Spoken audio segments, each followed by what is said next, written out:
Hey, thanks for watching today's Drawing for Kids video. This video is brought to you by the Ann Arbor Art Center and the Ann Arbor District Library. Today we are going to be drawing some artwork that is inspired by artist Charles McGee. It's been a couple of years since we have done an artwork inspired by Charles McGee, and I wanted to bring it back because unfortunately Charles McGee just recently passed away at the beginning of February of this year, 2021. He was an incredible American artist and educator, and he's really known for his paintings and 3D sculptures. So you can find his artwork in the DIA here in Detroit, as well as the Charles H. Wright Museum of African American History. So he also has several large-scale public works in Detroit, so you can drive around and see his work around the city.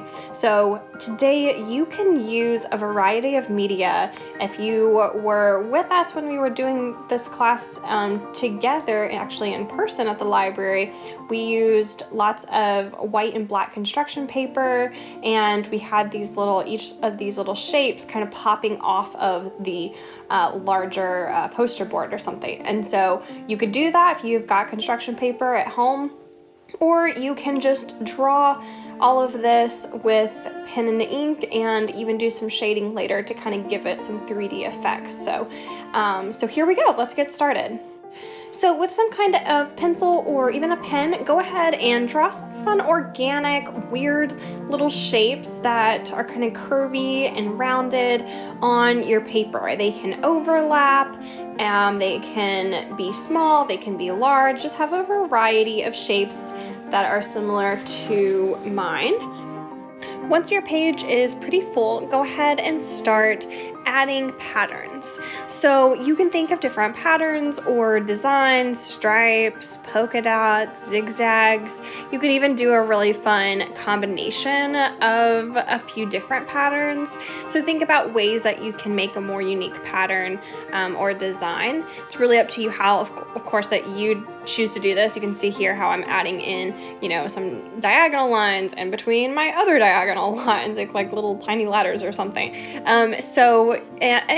And feel free to look up Charles McGee so that you can kind of get a better feel for his artwork, and you can reference, maybe you want to do some that are more in his style. I tried to kind of do some that were variations of some of his designs, but he's got some really unique, really fantastic designs in his artwork. So I highly recommend giving that a look, but also be creative. Use your imagination here and just really have fun creating some really fantastic designs to honor the wonderful artist that Charles McGee was.